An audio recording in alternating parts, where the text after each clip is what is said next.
Hi mga mi, samahan nyo ulit kami sa aming staycation ganap part 3.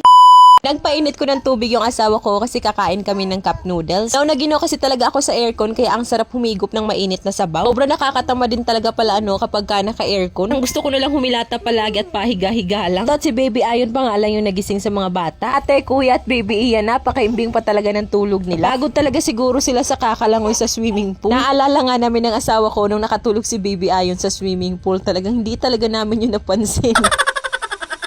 Kahit gusto pa nga sana namin yung maligo, umuwi na lang din talaga kami. Anyway, nang magising na nga rin pala yung mga bata, tapos napakain namin sila. At lumabas nga muna kami ng kondo. Pili kami ng mga makakain namin habang nasa kondo pa kami kasi talagang kain, tulog lang talaga yung ginagawa namin doon. Tapos Netflix na rin. At dito nga kami napadpad sa Robinsons. Una ko ang kinuha ay etong Delight. Tapos hotdog para sa umagahan namin. Then kumuha na rin ako ng french fries para na rin sa mga bata kasi gustong gusto nila yan. At tumirit pa nga itong mga bata ng Stico, pati na nga rin itong Chucky. Bigyan lang din talaga namin yung mga bata kasi may nilaan talaga kaming budget para sa mga gusto nga nilang kainin. Nga rin tayo nagsusumika para mabili din natin yung mga pagkain gusto nilang kainin. Pero sa hanggang ano man lang yung kaya ng bulsa natin, hindi naman talaga yung ipipilit natin kahit wala. Ano naman mga anak ko kapag meron din naman silang ipinapabili tapos hindi pa namin talaga kaya sa budget, hindi naman nag-iiyakan yung dalawa. Anyway, pagkadating nga namin dito sa bahay, eto ang stick ko ang unang pinapabuksan nito mga bata. Kami naman ng asawa ko, hindi pa kami nakapaghapunan kaya eto't kakain na rin kami. Sobra pa kami lechon manok nung tanghali kaya eto na lang din yung kinain naming ulam para sa hapunan. Ito naman si Baby Ayon, wala talagang patawad tong batang to. Kapag may nakita talaga siyang nakahain dyan sa lapag, talagang manggugulo yan. Kaya na lang din talaga kami kumain ng aking asawa sa lapag kasi yung isang upuan pinangharang nga namin dyan sa salamin. Tatakot kasi talaga kami baka mabasag nga yan ng mga bata, lalong-lalo na nga tong kambal namin, inapakalikot pa naman. Katapos nga din namin dyan kumain, at pagsasalu-saluhan nga din namin tong isang ice cream. Ice cream is life din talaga sa mga batang to, manang-mana sa papa nila. Gustong gusto ko din talagang magkaroon ng ref kasi gusto ko silang gawan nga ng mga dessert. Mga bata sila ate at kuya, kapag kami nagkikita silang dessert sa Facebook, sasabihin nila, magawa mo kami ng ganito, ganyan. Wala nga kaming ref. Hirap din kasi kung ice bucket lang yung gagamitin namin. Napakaliit lang din naman ng ice bucket namin. Katapos nga din namin kumain, eto tamang kwentuhan na din kami nitong aking asawa. Nga niya, napaka-bless nga daw nitong mga anak namin kasi nararanasan nyo nila yung mga ganyan na staycation. Tapos kahit pa paano nakakain din daw yung mga bata ng masasarap kasi sila daw dati napakahirap nga daw ng buhay. Kung nga sa kanya iparehas lang din naman kami, ayun, sabay kami nagtawanan at masaya kami na napaparanas namin to sa mga anak namin. Inabukasan na nga din pala to, eto at gumayak na rin agad ako para sa ulam namin sa umagahan. Kailan din namin tong chicken fillet doon din sa Robinsons. Time ko nga lang din makakapagluto ng ganito kasi hindi naman ako gumagawa ng ganyan sa bahay dahil feeling ko talaga ang mahal. Ayun, nakita ko nga kagabi na 98 pesos lang siya kaya bumili na rin ako para makatikim din kami. Nga lang medyo sunog pa nga itong pagkakaluto ko.